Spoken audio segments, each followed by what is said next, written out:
di seluruh dunia adalah diabetes atau diabetes mellitus. Nah, diabetes ini mengakibatkan zat nutrisi yang berlebihan di dalam darah, yaitu gula. Jadi kadar gula darahnya tinggi. Selanjutnya adalah galaktosemia. Galaktosemia itu merupakan kelainan metabolisme yang menyebabkan tubuh tidak mampu memecah gula jenis galaktosa dengan baik. Galaktosa itu adalah jenis gula yang terdapat di dalam susu. Ya. Biasanya ini pada bayi-bayi atau orang dewasa juga ada, sehingga kalau misalnya minum susu jadinya nantinya diare. Kemudian sindroma McArdle, itu suatu kelainan yang menyebabkan tubuh tidak mampu memecah glikogen. Glikogen itu adalah bentuk gula yang tersimpan di seluruh jaringan tubuh, terutama di otot dan hati. Gangguan metabolisme selanjutnya adalah gangguan metabolisme protein.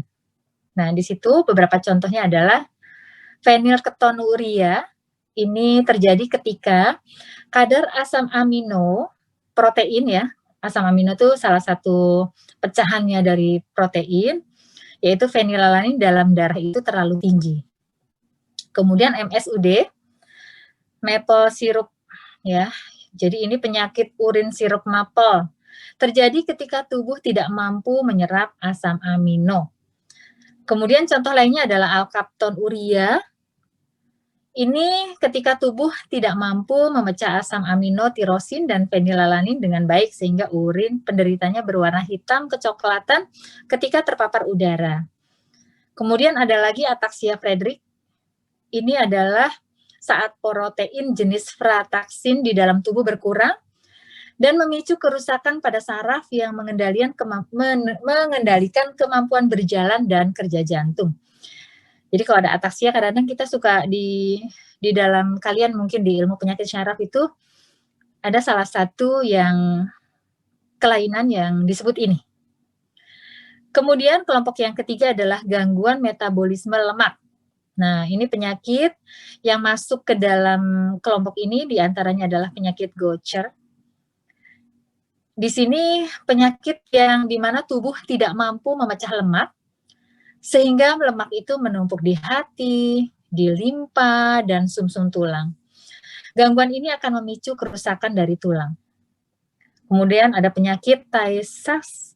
Penyakit ini mengakibatkan penumpukan lemak di otak. Kemudian ada santoma ya. Gangguan ini sering kita lihat, tidak sulit dilihat pada orang-orang yang biasanya kadar lemaknya itu tinggi di darahnya ya. Ini ada penumpukan lemak di bawah permukaan kulit. Biasanya warnanya putih kekuningan gitu. Bisa di bawah mata, biasanya di area situ, di area bawah mata. Nah gitu. Jadi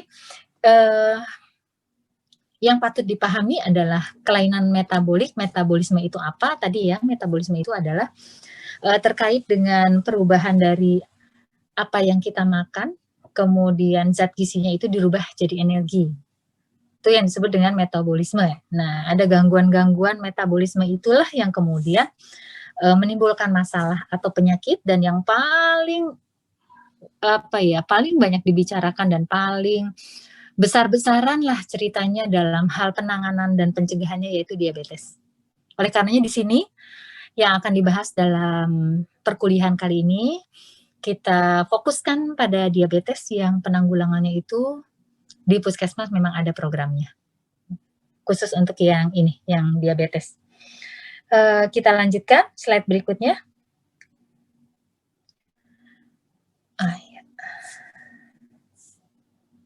Ya ini ya. Sebenarnya kelainan dari metabolisme ini kalau ditanya penyebabnya, itu paling sering adalah tidak diketahui atau genetik ya. Kelainan genetik yang mempengaruhi kinerja dari endokrin dalam menghasilkan enzim yang digunakan dalam proses metabolisme. Jumlah enzimnya bisa berkurang atau berlebih ya. Kemudian hilang atau rusaknya enzim tersebut menyebabkan zat-zat beracun menumpuk di dalam darah sehingga mempengaruhi fungsi tubuh. Jadi inti dari kelainan metabolisme itu seringkali sifatnya adalah genetik. Oke, slide selanjutnya.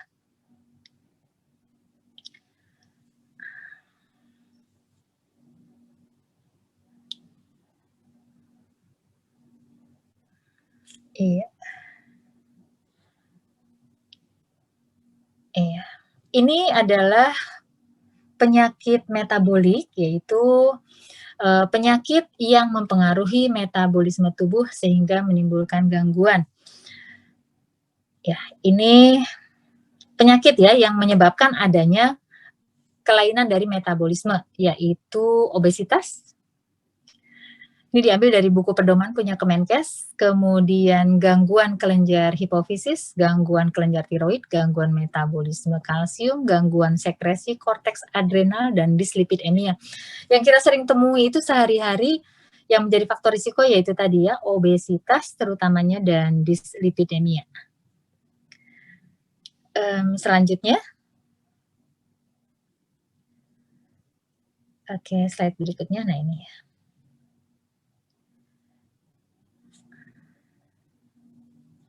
Oke, kita bahas diabetes mellitus. Kenapa? Karena diabetes mellitus itu adalah silent killer ya. Jadi dia diam-diam ada tanpa diketahui oleh pasiennya, tidak sadar. Ketika dia datang ada keluhan itu artinya, malah ada yang mengatakan demikian pada salah satu seminar, itu 50% dari pankreas itu sudah rusak. Ketika seorang pasien itu datang ke layanan atau pergi ke dokter mengeluhkan tentang diabetesnya itu. Misalnya jadi banyak kencing gitu, haus terus atau gatal-gatal atau luka di kaki. Intinya jika sudah ada keluhan, datang ke dokter atau ke layanan kesehatan, itu sebagian besar dari pankreasnya sudah rusak. Jadi itulah yang dikatakan seringkali terlambat. Ya, seringkali terlambat. Selain itu, kenapa menjadi bahan perhatian? Bahkan BPJS dan pemerintah memberikan program-program khusus terkait diabetes. Diabetes ini merupakan mother of disease. Jadi banyak penyakit yang sumbernya itu awalnya dari diabetes. Misalnya hipertensi jantung dan pembuluh darah, stroke, gagal ginjal, kemudian kebutaan, luka kaki, sulit sembuh, serta impotensi pada laki-laki. Begitu, biasanya pasien itu datang kalau sudah ada komplikasi malah. Jadi sebelum ada keluhan itu, padahal kalau misalnya setiap orang melakukan check up kesehatan setiap tahun sekali, maka ini bisa dideteksi dini. Jadi baru misalnya baru gula darahnya aja yang tinggi, tetapi tidak ada keluhan. Definisi dari diabetes mellitus, bagaimana klinisnya, bagaimana dasar diagnosisnya, kalian pelajari di ilmu penyakit dalam, ya, tidak dibahas di sini. Nah, sebagian besar dari DM itu adalah tipe 2, yang biasanya diidap oleh orang dewasa. Kan kalau yang anak-anak sih biasanya IDDM ya, atau yang tipe 1. 90% DM tipe 2 penyebabnya adalah perubahan gaya hidup yang cenderung kurang aktivitas fisik, diet tidak sehat dan tidak seimbang, serta konsumsi tembakau. Ini menurut buku panduan dari Kemenkes ya. Oleh karena itu, fokus pengendalian DM adalah pengendalian faktor risikonya melalui aspek promotif dan preventif secara terintegrasi dan menyeluruh. Kita sudah pernah belajar tentang teori dari pencegahan, dan ini dilakukan di puskesmas ya. Teori pencegahan itu dari level 1 primer, level 2, 3 ya, sampai ke yang tersier. Pada slide berikutnya, kita fokus pada DM-nya ya. Berikutnya adalah pengendalian secara terintegrasi dan komprehensif berdasarkan level dari pencegahan menurut level NCLAD. Nah, ini adalah tabelnya. Ya. Di situ tampak, sasaran dari upaya pencegahannya, yaitu ada sasaran untuk yang populasi sehat, ada untuk yang populasi yang berisiko, kemudian ada sasaran yang sudah sudah ya, dia sudah menderita DM, ya, atau adanya penyakit metabolik pada diabetes, dan ada sasaran untuk kasus diabetes yang sudah mengalami komplikasi. Kita lihat bahwa untuk yang upaya pencegahannya untuk yang sehat, kita menggunakan upaya pencegahan yang primer. Kemudian untuk yang populasi berisiko, kita menggunakan upaya pencegahan sekunder. Kemudian kasus yang sudah yang terdeteksi diabetes itu juga menggunakan pencegahan yang sekunder. Kemudian khusus untuk, mereka yang sudah mengalami komplikasi, kita menggunakan pencegahan tersier ya. Untuk pencegahan primer itu ada yang disebut dengan promosi kesehatan, jadi edukasi ya di situ, serta, di sini ada pencegahan yang spesifik. Kalau untuk yang sekunder, itu ada deteksi dini dan ada pengobatan adekuat.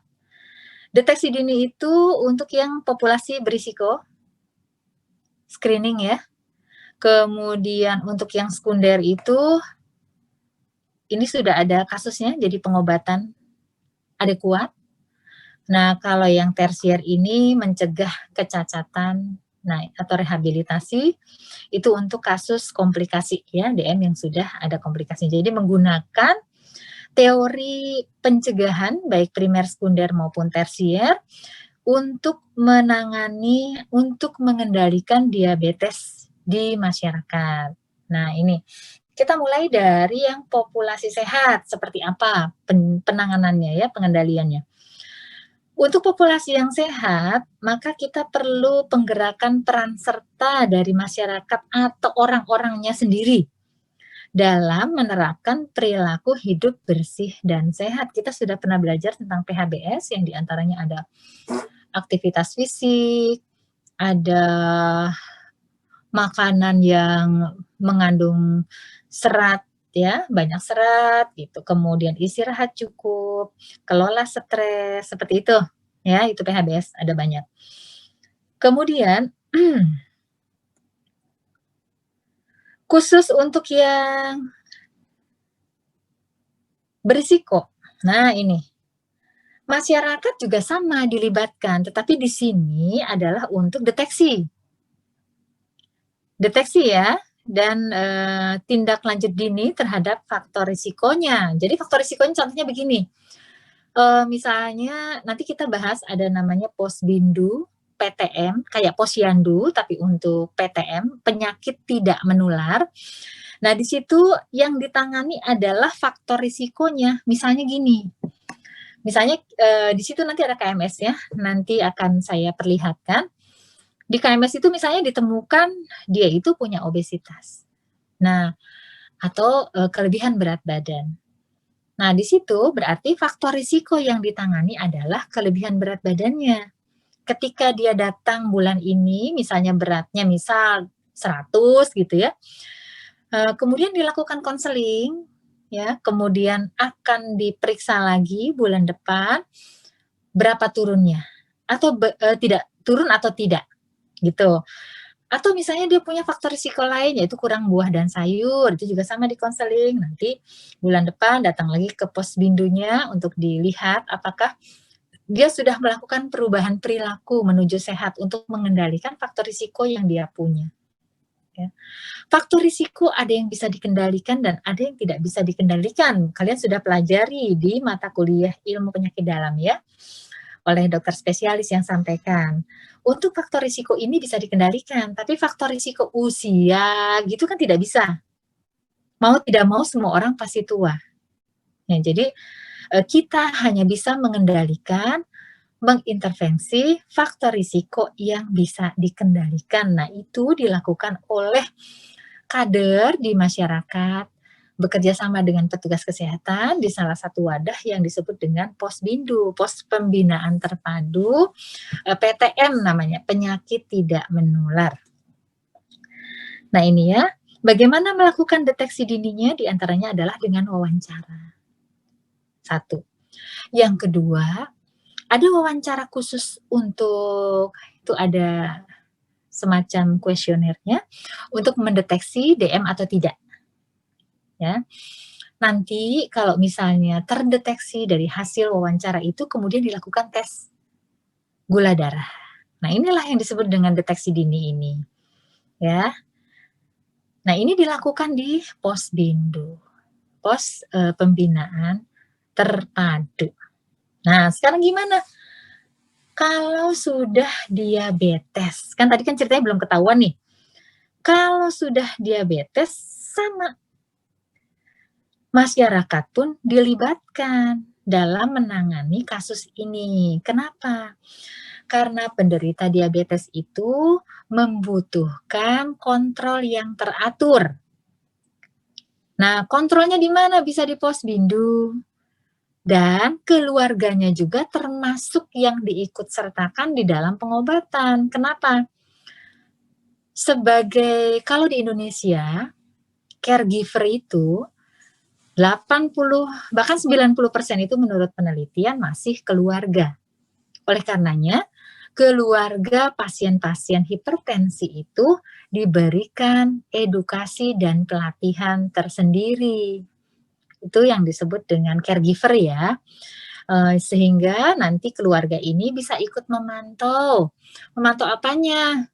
Makan obatnya, memantau makanannya, memantau ada komplikasi tidak, memantau ada maksudnya gerak badannya itu dilakukan atau tidak dan seterusnya. Jadi keluarganya itu dilibatkan termasuk dukungan psikologis. Karena apa?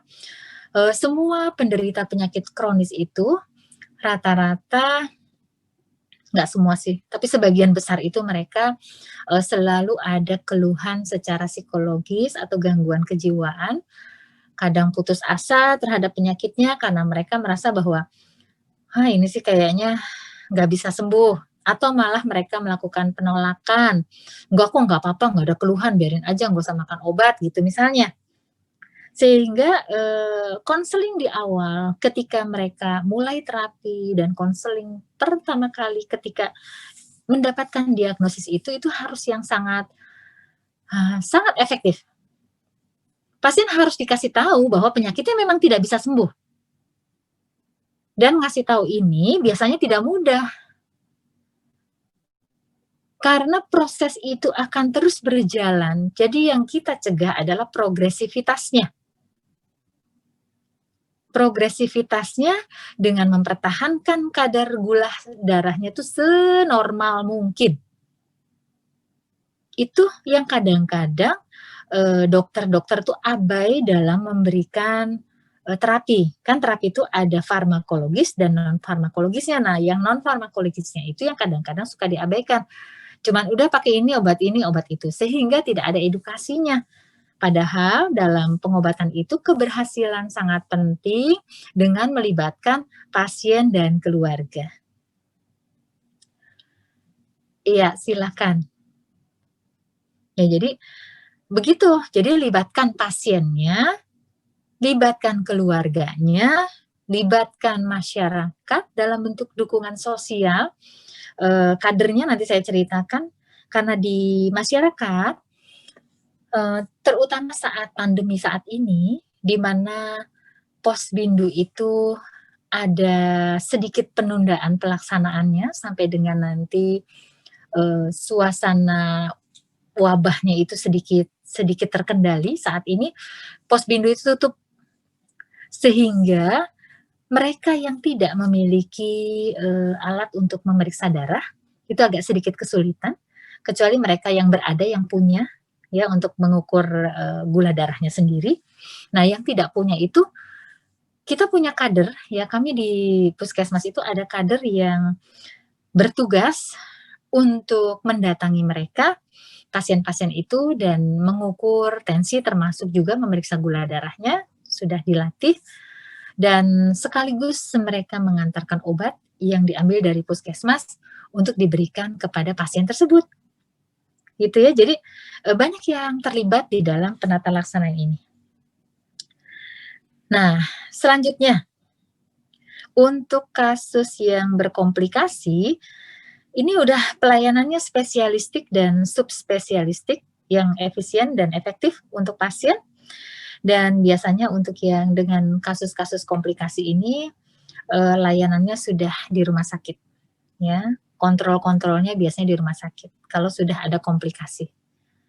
Misalnya, dan itu bukan ranahnya puskesmas lagi ya, misalnya diabetes dengan kelainan jantung, diabetes dengan peningkatan tekanan intraokuler, diabetes yang memiliki kecenderungan ke arah kebutaan, diabetes dengan misalnya gangguan, ginjal, kalau di puskesmas itu diperiksa dengan kadar, glukosa di urin, di mana udah ada kebocoran, sehingga itu juga menjadi penanganan rumah sakit, bukan puskesmas lagi. Maka, ini untuk mendeteksi adanya komplikasi, sebelum pasien mengeluhkan, itu adalah tugas dari puskesmas. Jadi setiap 3 bulan sekali itu puskesmas harus mendeteksi adakah komplikasi atau tidak, termasuk fungsi hepar dan, hepar dan ginjalnya itu harus dideteksi di puskesmas. Selanjutnya. Di slide berikutnya ini agak iya ya. Nah, tadi saya sudah ceritakan, tentang untuk populasi sehat ya. Jadi yang diintervensi adalah, faktor risikonya, di antaranya di sini disebutkan ya, supaya aktivitas fisiknya ditingkatkan, tidak merokok, diet kalori seimbang ya, di setiap tatanan kehidupan. Begini, kadang kita menganjurkan olahraga kepada pasien diabetes itu harus hati-hati, karena ada persyaratan tertentu di mana pasien diabetes itu, tidak boleh olahraga, misalnya kadar gulanya 200 gitu. Jadi harus terkendali dulu, baru boleh olahraga ya, jadi tidak serta-merta untuk yang diabetes. Tapi kalau yang belum, kita bisa anjurkan, olahraganya sesuai dengan pedoman WHO saja ya, seminggu 3 kali dan minimal 30 menit, olahraganya disesuaikan dengan usia. Disesuaikan dengan kondisi kesehatan, ya. Jadi untuk usia tua yang direkomendasikan adalah apa? Senam, berenang, sepeda ya, kemudian jalan cepat. Iya. Kemudian, tampaknya ini lebih mudah kalau dilihatnya ke bawah sebenarnya ya, tetapi nggak apa-apa deh, kita bandingkan nih. Kalau untuk yang untuk populasi yang berisiko, jadi sudah ada nih risiko-risikonya, untuk penata laksanaan kasusnya, itu tetap dilakukan di Pospindu, di sini ada tulisan UKBM ya, UKBM itu upaya kesehatan bersumber daya masyarakat, ya. Jadi artinya, masyarakatnya yang, aktif. Nah, itulah yang disebut dengan Posbindu. Posbindu, Posyandu itu termasuk ke dalam UKBM. Jadi kalau yang sudah ada risikonya, misalnya merokok, kegemukan, misalnya ya kurang olahraga, ini tetap dilakukan, penanganannya di Posbindu tetapi bisa bekerja sama dengan petugas kesehatan. Contoh, kalau misalnya kelebihan berat badan bisa bekerja sama dengan petugas gizi kami untuk bagaimana caranya bisa menurunkan berat badan itu ya. Kemudian untuk kasus yang sudah DM atau yang sudah ada komplikasinya, tergantung ya tadi ya, intinya kalau yang komplikasi itu, bukan ranahnya layanan primer, dia sudah harus ke rumah sakit.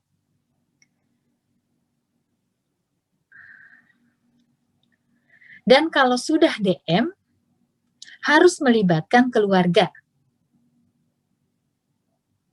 Ya, itu tadi sudah disampaikan kuncinya. Oke, slide selanjutnya. Jejaring kerja untuk pengelolaan ini ya, Selain puskesmas ya, dari sisi kesehatan juga kita melibatkan masyarakat otomatis ya. Bisa juga kita melibatkan, organisasi-organisasi, misalnya kayak rumah zakat ya, atau LSM yang bergerak di bidang, sosial itu boleh ya, itu bisa segala macam, perguruan tinggi pun kadang bisa terlibat. Kalau khusus untuk diabetes ada Perkeni ya, Perkeni itu, perhimpunannya untuk penyakit ini. Demikian ya, itu tadi simpelnya begini, jadi, penanganan diabetes atau pengendaliannya di masyarakat secara terintegrasi dan komprehensif saya sudah, jelaskan singkat tadi ya, bahwa tergantung dari sasarannya. Jadi apakah menggunakan kita menggunakannya upaya upaya pencegahan ya, apakah mau primer, sekunder, tersier, itu tergantung dari sasarannya. Jadi kita yang harus bisa memilah sasarannya, apakah yang sehat, yang berisiko, atau yang sudah DM, atau yang komplikasi. Untuk ranah di layanan primer itu hanyalah primer sekunder. Tersier bagian rumah sakit, tapi puskesmas harus bisa mendeteksi bahwa itu adalah ranahnya rumah sakit. Jadi deteksi untuk komplikasi yang melakukannya adalah puskesmas. Itu ya. Saya selanjutnya, tadi diceritakan nih, di masyarakat kita mengelola, diabetes di Posbindu PTM. Di slide berikutnya. PTM itu singkatannya adalah penyakit tidak menular. Berarti yang ditangani di PTM ini bukan hanya diabetes, tetapi ada hipertensi, ada gangguan jiwa, ya, tapi saat ada yang kanker, tapi saat ini prioritasnya adalah yang ditangani itu hipertensi dan diabetes. Slide berikutnya. Pengertian dari Posbindu PTM, tadi sudah disampaikan ya, ini kan UKBM ya, upaya kesehatan bersumber daya masyarakat, maka ini merupakan wujud peran serta masyarakat dalam kegiatan deteksi dini, pemantauan, dan tindak lanjut dini faktor risiko penyakit tidak menular secara mandiri dan berkesinambungan. Nah, Posbindu PTM ini artinya ini ya, jadi bukannya untuk pengobatan yang tadi, pengobatan-pengobatan yang sifatnya spesialistik. Dia tindak lanjut dini. Ya.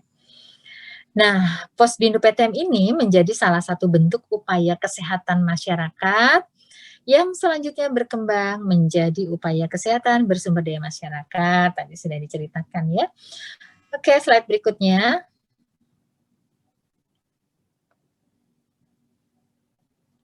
Utamanya, jadi kalau ditanya apa sih sebetulnya Posbindu PTM itu ngapain? Utamanya ini, pengendalian faktor risiko penyakit tidak menular melalui pemberdayaan masyarakat. Sasarannya siapa? Seluruh masyarakat yang berusia mulai dari 15 tahun ke atas. Ya, gitu. Nah, kapan Posbindu PTM itu dilaksanakan ya? Biasanya sebulan sekali. Tapi tergantung, jika diperlukan bisa saja lebih dari 1 kali, tapi biasanya kader juga sudah repot sebulan sekali, kitanya juga repot sebagai petugas kesehatannya karena harus ikut keliling ya, karena kita juga hadir di dalam Posbindu tersebut ya. Mengapa sekarang perlu ada Posbindu PTM? Ya tadi, untuk mengendalikan faktor risiko penyakit tidak menular yang ada di setiap individu agar tidak berkembang menjadi penyakit yang tidak menular, seperti itu. Ini sebetulnya bukti dari peran serta atau pelibatan dari masyarakat. Karena tidak bisa semuanya itu dilakukan oleh dokter aja, tapi kita harus dibantu masyarakat untuk kontrol, mendeteksi ya. Oke, slide berikutnya.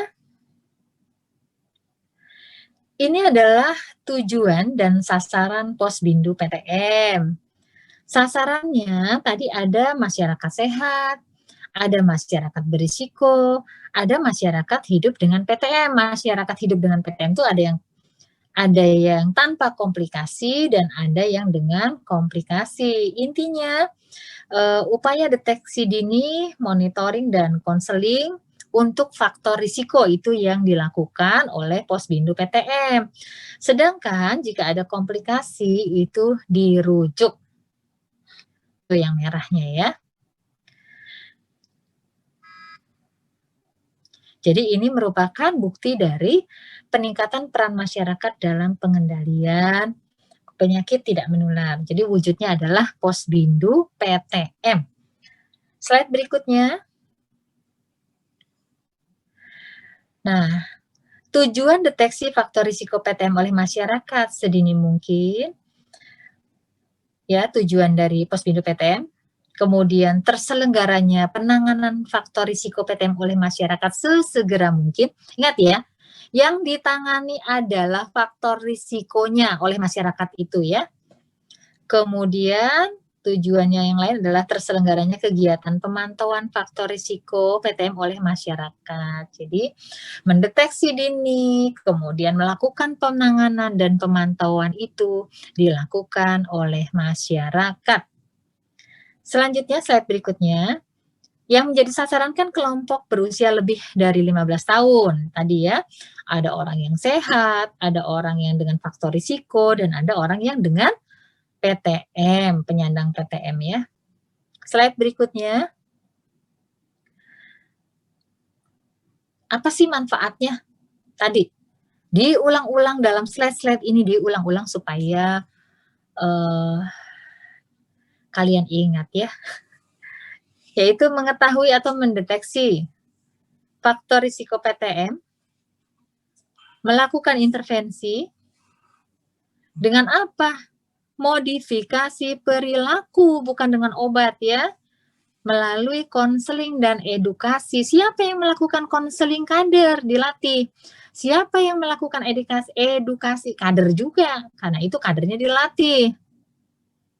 Nanti kalau kader tidak bisa, barulah oleh petugas kesehatan.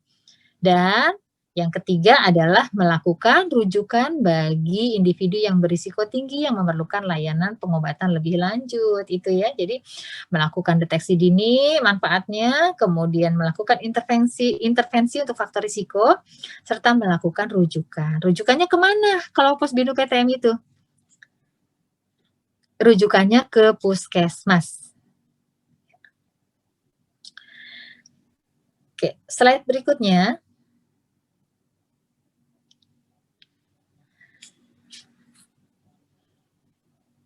Nah, ini adalah manfaat lainnya.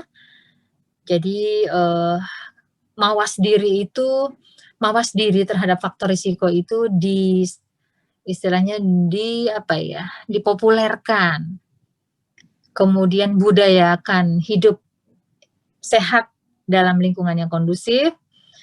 Kemudian karena Posbindu itu ada di masyarakat, biasanya sih di setiap RW, sehingga ini sangat bisa menjangkau masyarakat dan masyarakat tuh mau. Tapi pada kenyataannya, walaupun sudah ada di setiap RW itu agak sulit. Tidak semua masyarakat mengakses. Kenapa? Kan ini usia 15 tahun ke atas ya. Ada yang masih sekolah, ada yang masih bekerja karena biasanya pelaksanaan Posbindunya tuh pada pagi hari. Ini pelaksanaannya juga murah, dilakukan oleh masyarakat dan biasanya suka ada iuran di masyarakatnya untuk penyelenggaraan ini. Kalau di Kota Cirebon itu Posbindu itu sebagian dibiayai oleh APBD kota. Ya, jadi untuk kadernya itu mendapatkan semacam honor ya. Kemudian dari Dinas Kesehatan untuk pemberian makanan tambahannya juga ada. Jadi ada biayanya dari mana-mana. Ini tuh dari Dinkes, kemudian pemerintah kota menganggarkan secara khusus, gitu. Dan dari masyarakat pun ada. Dan kegiatan ini dapat dipertanggungjawabkan, dan biasanya kadernya memang dilatih secara khusus. Dilatihnya untuk apa? Ya tadi, untuk deteksi dini dan intervensi.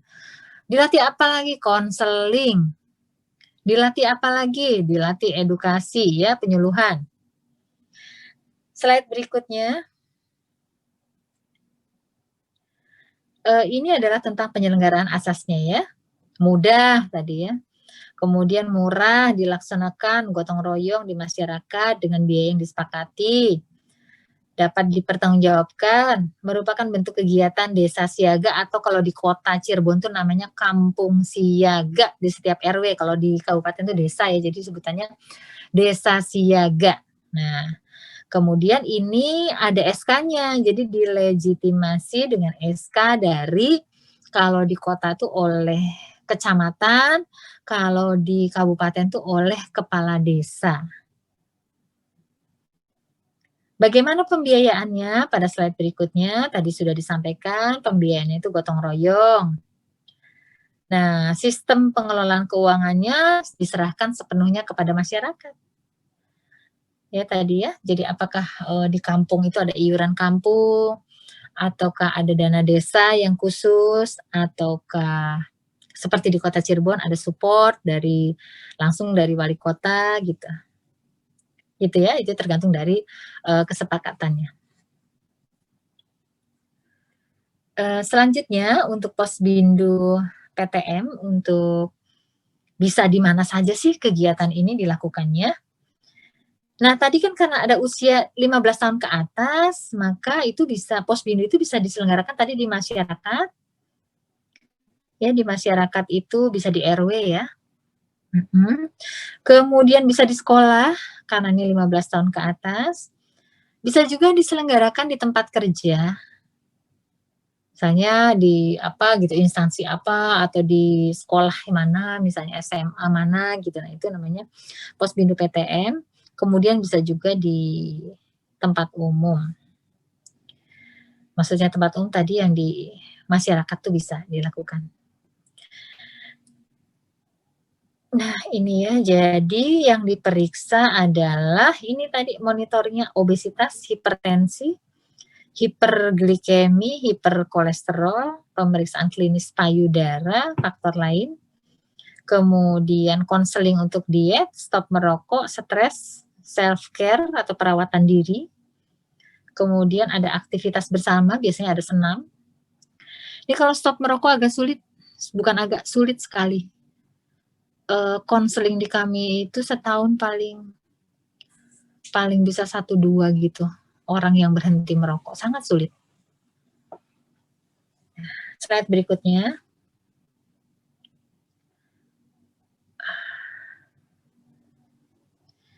Ya, ini adalah kegiatannya ya, tadi sudah, yang utamanya adalah deteksi dini, kemudian monitoring, kemudian konseling dan rujukan, dan kegiatan aktivitas bersama lainnya, contohnya senam pada slide berikutnya.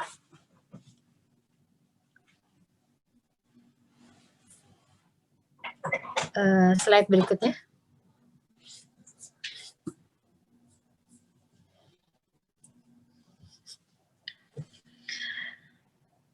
Ya. Ya, oke. Ya. Nah, kegiatan Posbindu PTM itu pada pelaksananya itu ada 5 meja ya, 5 meja. Di yang meja pertama itu biasanya dilakukan registrasi atau pendaftaran, misalnya penyelenggaranya di Baperkam, kasih nomor urut ya. Kemudian setelah itu dilakukan pencatatan hasil, kemudian pengisian buku, pemantauan faktor risiko PTM ke buku pencatatan oleh petugas ya. Kemudian ada wawancara oleh petugas pelaksana Posbindu. Kemudian yang kegiatan yang ketiga itu, ini sebenarnya meja-meja sih kayak posyandu, jadi ada 5 meja. Jadi di tahapan yang ketiga itu ada pengukuran tinggi badan, berat badan, terus indeks massa tubuh, penghitungannya, lingkar perut, analisa lemak tubuh ini ada alatnya, semua RW tuh dapat, dari dinas. Kemudian ada pengukuran tajam penglihatan serta pendengaran. Kemudian di meja 4 itu ada pemeriksaan tekanan darah, ini di meja 4 tuh petugas kesehatan. Pengukuran tekanan darah, kolesterol darah, gula darah, pemeriksaan gangguan mental emosi, itu dilakukan di meja 4, ini petugas kesehatan yang di sini. Kemudian yang di meja 5 itu atau kegiatan 5 adalah identifikasi faktor risiko PTM-nya, dilakukan konseling dan edukasi serta tindak lanjut. Apakah itu dirujuk ataukah di konseling di sini gitu, itu dilakukannya di meja 5 atau kegiatan yang kelima.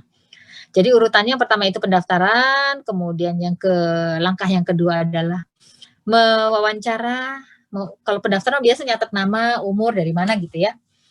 Kemudian meja keduanya wawancara, faktor risikonya, kemudian ukur-ukur di meja 3, tinggi badan, berat badan, lingkar perut gitu ya, ukur-ukur lah intinya. Kemudian yang meja 4 tuh petugas kesehatan, dilakukan pemeriksaan di situ, gula darah biasanya, bisa juga kolesterol, tensi. Kemudian setelah itu meja yang kelima itu di sini konseling dan edukasi. Di sini bisa petugas, bisa kader. Begitu langkahnya. Slide berikutnya. Kita lewatkan yang slide ini ya. Ini jenis kegiatan yang tadi barangkali tulisannya kurang jelas. Slide selanjutnya. Oke. Biasanya itu selain konseling di Posbindu itu seringkali ada penyuluhan kelompok. Jadi sambil menunggu pemeriksaan ada penyuluhan. Penyuluhannya itu bisa tentang DM, bisa tentang pengobatannya yang harus teratur, bisa tentang hipertensi dan sebagainya, intinya tentang penyakit tidak menular. Nah ini yang melakukan penyuluhannya bisa oleh kader dan juga bisa oleh petugas kesehatan. Kemudian ada pemeriksaan IFATES itu yang melakukannya bidan puskesmas, biasanya terlatih, juga bisa dilakukan di Posbindu PTM. Juga pemeriksaan fungsi paru, kita punya alatnya juga. Itu biasanya yang melakukannya juga petugas kesehatan. Intinya periksa-periksa gitu petugas kesehatan ya. Nah, alat-alatnya ini ada alat analisa lemak tubuh. Ini biasanya dipegang begitu, pegang pakai tangan, berdiri, naik ya. Kemudian alat ukur tinggi badan, alat ukur lingkar perut, itu pakai Medline aja ya. Kemudian alat ukur kadar alkohol pernafasan, kemudian ada piclometer, kemudian alat ukur gula darah dan lemak darah, serta alat ukur tekanan darah. Selain ini kan ada format-format ya tadi, format yang untuk menilai status kesehatan jiwanya ya, mendeteksi gangguan emosi mental. Kemudian kadang kita tadi kan disebutkan ada pemeriksaan mata dan pendengaran, itu juga ada alatnya yang dibawa. Seperti itu. Selanjutnya. Ini tadi ya, ini dijelaskan yang tadi sudah dijelaskan di dalam kegiatan-kegiatan itu ada 1 sampai 5 kan? Nah, itu meja 1 sampai meja 5. Jadi meja 1 itu kegiatan 1 yang tadi pendaftaran. Ini disimpelkan. Kemudian meja 2 ada wawancara. Wawancara apa? Wawancara faktor risiko. Meja 3 ada pengukuran-pengukuran. Ya. Meja yang keempat tadi pemeriksaan-pemeriksaan ini petugas kesehatan di meja 4. Ini mengulang tadi yang di atas, gambarnya lebih jelas. Tulisannya lebih jelas yang ini. Kemudian meja 5 edukasi atau konseling atau rujukan ini sebenarnya yang ditambahkan ya. Jadi bisa diedukasi, bisa dikonseling, ada bedanya ya antara edukasi dan konseling. Kemudian ada rujukan di sini sebenarnya satu lagi. Karena kadang orang itu ketika dikonseling misalnya kamu mau ini enggak, mau olahraga dulu atau enggak, karena semuanya akan pasiennya yang memilih mau sampai di mana. Kadang kita itu lupa, kalau edukasi itu kita ngasih tahu faktor risikonya ini, nanti bahayanya ini, gitu ya, itu edukasi. Kemudian konseling nanti, jadi misalnya ibu atau bapak mau mulai untuk gitu, nah merubah perilaku sehatnya, mulai kapan, apa yang mau dirubah. Nah, itu dikembalikan lagi pada pasiennya, itulah mulai ke tahapan konselingnya. Nanti bulan depan tuh kalau misalnya dia mau mulai olahraga gitu, misalnya bulan depan ditanya lagi, "Udah olahraga belum?" Gitu, gitu ya pengontrolannya. "Oh, berat badannya masih segini," gitu. "Coba apalagi yang mesti ditingkatkan?" "Oh, makannya dikurangi," misalnya begitu ya, bertahap. Oke, selanjutnya slide berikutnya. Nah ini, eee, penggambaran dari yang tadi ya, 1 sampai 5, lihat pendaftarannya tuh. Ini bisa dilakukan oleh kader. Nah, ini untuk wawancara mengenai, faktor risiko, bisa kader, bisa petugas puskesmas. Tetapi, untuk yang di, meja yang ketiga atau langkah yang ketiga atau kegiatan yang ketiga, ini petugas kesehatan, tetapi bisa juga dibantu kader, karena kader untuk mengukur lingkar perut bisa, kadang kader juga karena sekarang menggunakannya kan bukan tensimeter yang menggunakan air raksa, jadi ini menggunakan yang digital, ini kader bisa membantu untuk pemeriksaan tekanan darah, ya. Kemudian meja yang keempat untuk pelayanan konseling, ini bisa kader itu juga kita latih ya untuk melakukan ini. Misalnya, tadi saya sudah jelaskan tentang pola makan, tentang bahaya asap rokok, olahraga, atau apapun, ini tergantung dari, kliennya ya. Jadi ini bisa kader, bisa paramedis, bisa tenaga kesehatan masyarakat, atau dokter. Jadi kalau dokter adanya tuh di sini biasanya, di pelayanan konseling. Nah, yang terakhir itu, yang kelima adalah pencatatan pelaporan. Kita lanjutkan, slide berikutnya ini adalah KMS. Kartu Menuju Sehat kalau pada balitanya sih. Coba kalian perhatikan, di sini ada data pasien yang sebelah kanan, kemudian yang sebelah kiri itu ada tentang faktor risikonya, lihat. Ya, merokok, makan sayur dan buah, kurang aktivitas fisik, konsumsi minuman beralkohol, kesulitan tidur. Nah, itu perhatikan. Ini bulan, jadi misalnya bulan Januari ini tinggal contreng-contreng aja merokok, contreng gitu ya. Nah, seperti itu. Kemudian barangkali ada masalah kesehatan yang lain itu ditulis di bawah, termasuk kalau diberikan pengobatan atau rujukan. Slide berikutnya. Ini tentang faktor risiko yang diukur ya. Ada indeks massa tubuh, lingkar perut, dan seterusnya. Jadi setiap orang harusnya ini diperiksa. Sampai kadar alkohol pernapasannya. Slide berikutnya. Ini tindak lanjut Posbindu PTM ya. Kegiatan Posbindu PTM hanya mendeteksi faktor risiko penyakit tidak menular, tidak sampai pada pengobatan. Bila ditemukan hasil pemeriksaan tidak normal, maka diberi edukasi konseling atau dirujuk ke fasilitas kesehatan. Jadi ini hanya untuk, pengontrolan atau pengendalian faktor risiko. Slide berikutnya. Nah ini ya. Apabila di Posbindu PTM pada slide berikutnya, setelah diperiksa misalnya, dia perlu pengobatan, maka dirujuk ke puskesmas atau klinik swasta. Ya. Jadi ada 2, kalau misalnya ada faktor risikonya itu, bisa cukup dikonseling saja, atau bisa dirujuk kalau misalnya gula darahnya terlalu tinggi. Ini adalah, alur, rujukannya pada slide berikutnya. Iya. Kemudian pada slide selanjutnya. Oke. Penyakit tidak menular itu dipromosikan di masyarakat, dikendalikan dengan perilaku cerdik dan patuh. Slide berikutnya lihat. Cerdiknya C, yaitu cek kondisi kesehatan secara berkala ya. Jadi kalau yang udah sakit itu harus melakukan pemeriksaan sebulan sekali, tetapi kalau yang belum, cek berkalanya itu setahun sekali cukup.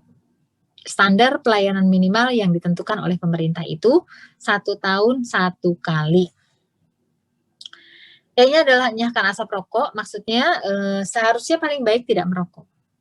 Menghindari lingkungan rokok, atau kalau tidak dan belum berhenti merokok, belum bisa, rumah tidak boleh ada asap rokok, terutama rumah yang memiliki bayi, balita, dan ibu hamil. Karena mereka mudah terkena pneumonia kalau seandainya ada yang merokok di dalam rumah. R-nya adalah rajin aktivitas fisik, D-nya adalah diet sehat dengan kalori seimbang. Kemudian istirahat cukup, kendalikan stres. Kalau patuhnya itu P-nya adalah periksa kesehatan secara rutin dan ikuti anjuran dokter. A-nya atasi penyakit dengan pengobatan yang tepat dan teratur. T-nya adalah tetap diet sehat dengan gizi seimbang. U-nya upayakan beraktivitas fisik. H-nya hindari rokok. Jadi ini sebenarnya kurang lebih sama ya. Jadi yang secara nasional digunakan adalah cerdik. Cerdik ini promosi kesehatan untuk berperilaku dalam mengatasi PTM dan mengimplementasikan dalam Posbindu PTM. Sedangkan yang patuh itu adalah yang sudah, jadi ini mah kalau yang cerdik itu yang belum, kalau yang patuh digunakan untuk promosi bagi mereka yang sudah menyandang penyakit tidak menular ya. Agar apa? Mereka rajin kontrol dan minum obat. Slide berikutnya. Oleh karena DM merupakan salah satu penyakit yang kronis, ini BPJS itu punya program khusus untuk yang penyandang DM, ya bukan DM saja, tapi ada beberapa yang lain, diantaranya adalah jantung, hipertensi, gangguan jiwa, lupus gitu ya. Ini yang disebut dengan program pengelolaan penyakit kronis, ini punyanya BPJS. Nah, slide berikutnya. Program pengelolaan penyakit kronis oleh BPJS ini diutamakan diperuntukkan untuk diabetes dan hipertensi.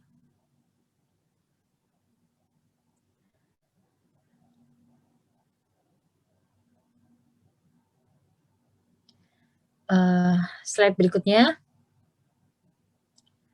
Skemanya adalah demikian ya. Jadi dilakukan kegiatan promotif dan preventif ini untuk pengendalian penyakit tidak menular, diantaranya yang tadi sudah kita pelajari, yaitu untuk diabetes, di layanan primer. Jadi layanan primer utamanya promotif dan preventif untuk meningkatkan kualitas hidupnya. Dengan cara apa? Ada olahraga sehat, makanya di puskesmas ada klub, namanya Klub Prolanis untuk DM dan hipertensi. Di klub itu ada pemeriksa, ada biasanya sih olahraga rutin, ya olahraga rutin, kemudian ada pemeriksaan kesehatannya, ada edukasi dan konselingnya, tetapi dia tidak ada pengobatannya ya. Nah ini ada pelayanan KB untuk klub tertentu ya, kemudian ada SMS Gateway, ada Prolanis, screening dan deteksi dini, home visit dan imunisasi ya. Khusus untuk yang Prolanis itu ada home visitnya, biasanya home visitnya oleh kader.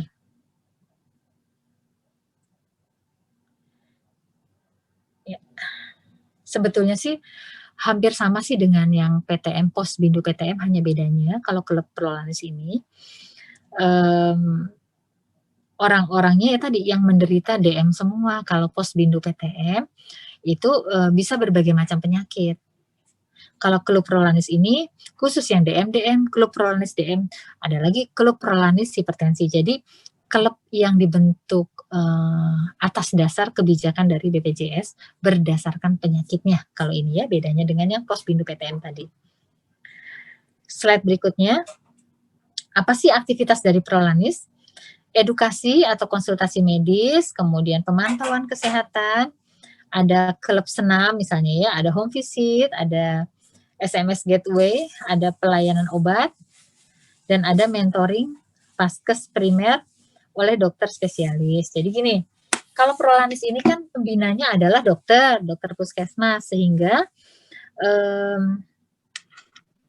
selain dokternya memang ada kadernya yang aktif juga, dan khusus penyakitnya itu semua, sehingga di sini ada pengobatan berbeda dengan yang di Pospindu PTM. Ya, di sana lebih ke aktivitas pengendalian faktor risiko.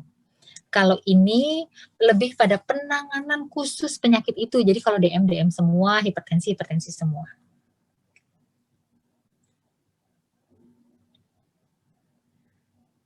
Oke, slide berikutnya. Ini terakhir, yaitu tentang standar pelayanan minimal kesehatan. Jadi pemerintah itu menerapkan standar pelayanan minimal atau SPM untuk berbagai bidang, ada pendidikan, ada sosial, termasuk kesehatan. Nah, khusus SPM kesehatan, pada slide berikutnya, ada indikator SPM itu adalah pelayanan yang harus dan wajib diterima oleh warga negara setiap tahunnya. Yang sebelah kanan tuh pelayanan SPM tuh ada 12, salah satu diantaranya adalah untuk penderita DM, di mana di situ diwajibkan penderita DM itu mendapatkan pengobatan, mendapatkan edukasi secara rutin. Ya, sebelah kanan. Kemudian yang sebelah kiri ini program keluarga sehat. Di dalam program keluarga sehat ini ada yang mengait kepada DM, diantaranya adalah tidak ada anggota keluarga yang merokok. Ya.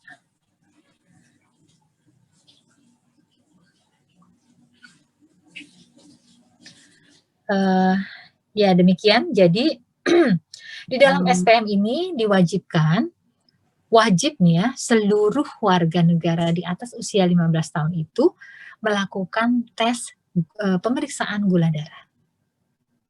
Ini merupakan kewajiban pemerintah untuk melakukan screening, tapi kita rekod banget.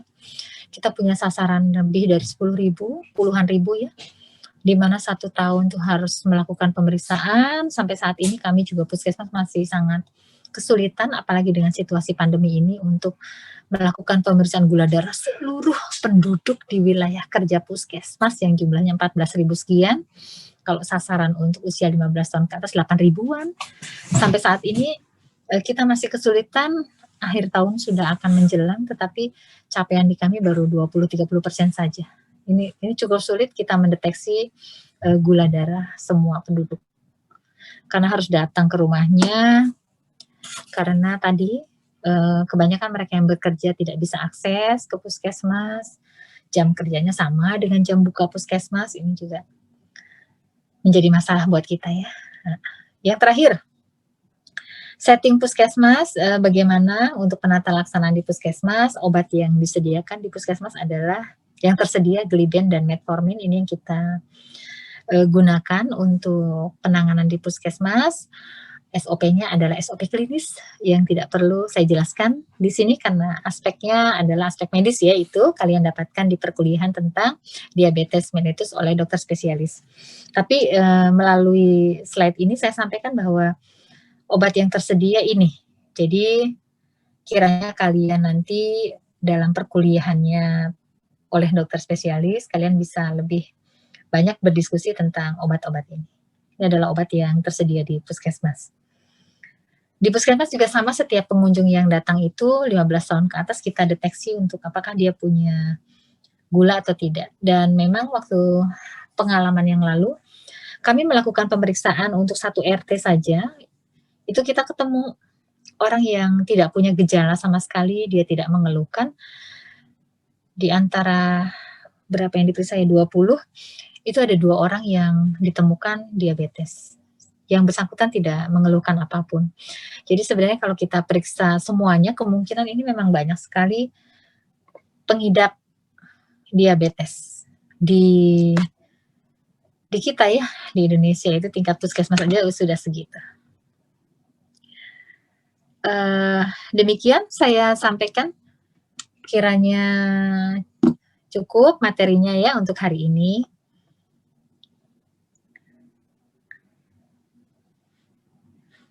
Jika ada pertanyaan silakan, tetapi jika Dirasa cukup? Alhamdulillah. Jadi begitu yang untuk metabolik yang ada penanganannya di puskesmas, khususnya diabetes mellitus. Kalau yang lainnya, tadi penyakit-penyakit yang lainnya itu dideteksi klinis saja, tapi tidak ada programnya secara khusus.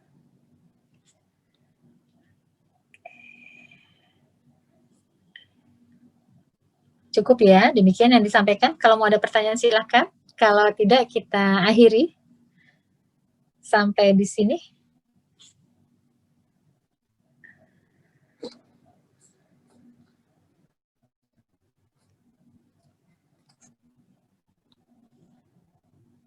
Ini semester berapa ya? Semester 5 ya. Oke, begitu programnya di puskesmas, nyari orang yang diabetes, diobati, faktor risikonya itu ditangani bekerja sama dengan masyarakat di Posbindu PTM. Kalau program BPJS-nya punya Prolanis namanya, dikhususkan yang kelompok diabetesnya itu dikelompokin sendiri, hipertensi dikelompokin sendiri gitu ya. Kemudian khusus untuk deteksinya itu pemerintah mewajibkan. Jadi kita punya beban mendeteksi seluruh warga negara setiap tahun sekali semuanya periksa gula darah. Ya lumayan repot. Demikian, nanti kamu kalau jadi dokter tenang aja, masalahnya masih banyak.